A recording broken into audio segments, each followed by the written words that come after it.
Good morning guys, maganda at happy magandang happy Saturday sa ating lahat. Isa na naman dinarayong balbakwa, gotong Batangas, papaitan, soup number 5. Oh, kita nyo yan guys, oh, amazing, pakasarap guys, tsura pa lang. Hindi yan Kuya Oliver's, dito lang yan guys sa Calamba, Laguna. O paano, let's go!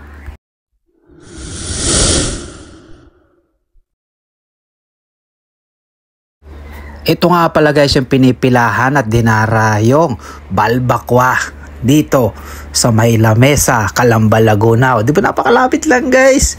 Kala nyo dito pangalan guys, oh, Dina Viva, Goto Batangas. Since 2023 pa sila guys. So 2 years na, no? Itong balbakwahan nila nanay. Take note guys ha, ito babae guys, si nanay, hands on. Oh, kita nyo? Dalawa sila, kanyang anak. Hands on guys, yung dalawang mag-ina. Kita nyo naman yan guys. So, tsura pa lang guys. Ano? Kahoy guys ang pinagluluto nila. Kaya talagang legit na masarap guys. Ito yung mga legendary cooking method guys. No?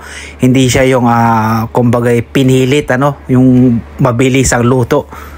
Electric o kaya through gasol. Ito guys talagang kahoy. Kaya yung smoky flavor, yung amoy, amoy na amoy mo guys. Ito nyo naman, oh. Tsura pa lang, di ba? Sabaw pa lang. Yung soup number 5 nila guys, yan. Kita nyo, parang bat and balls din ng itsura niya, no? Although, dito sa pagpunta natin guys, sad to say, hindi natin naabutan. Ubus na yung kanilang soup number 5. Sayang naman. Yan guys, so Goto Batangas and soup number 5.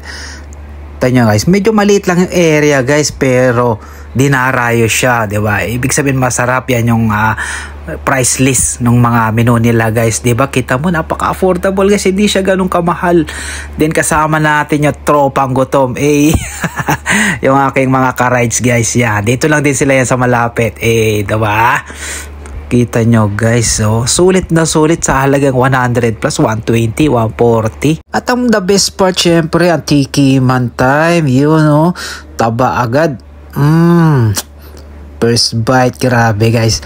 Yung pagkakaluto nila guys, hindi sobrang lambot, hindi rin naman yung sobrang tigas. Yung tama lang, may mangunguya ka pa, which is, yun ang gusto ko naman sa karne guys.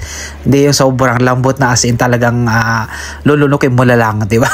Wala namang katiril-tirilya, wala ka challenge. Dito talagang mangunguya mo pa siya guys, linamnam, nandun guys, smoky flavor. Pasok na pasok guys, nandun kasi kahoy. Tapos sama mo ng masarap at malamig na Coca-Cola. Uy, baka naman. Mas try dito guys, sarap, promise. Yung laman, syempre, sobrang pakulo. Ayan naman na talaga yung talagang malambot guys. Tapos unli sabaw guys, syempre sa mga usual na gotohan, mga ganito, balbakwa, makmukbang ka ng sabaw guys. Sabaw pa lang, ulam na guys, di ba? Sa mga ganito. Dito lang ito guys, so ayan yung pinakakaratola nila, Dina Viva Goto Batangas. So dito sa Lamesa, Calamba, Laguna. So ayan yung pinaka-area guys. So meron din silang area dito sa labas, yan, mahangin-hangin. Then yan, sa may part na loob. So ayan, yung way na dito, yan yung papunta na ng Makiling, Calamba, Tanawan, Santo Tomas. Then dito naman sa left side, yan yung papunta na ng Pansol. So ito yun guys, sa bypass road lang. Kaya ano pang hinihintay nyo guys, puntahan nyo na along the highway lang ito. Ayan o, tara, bye bye.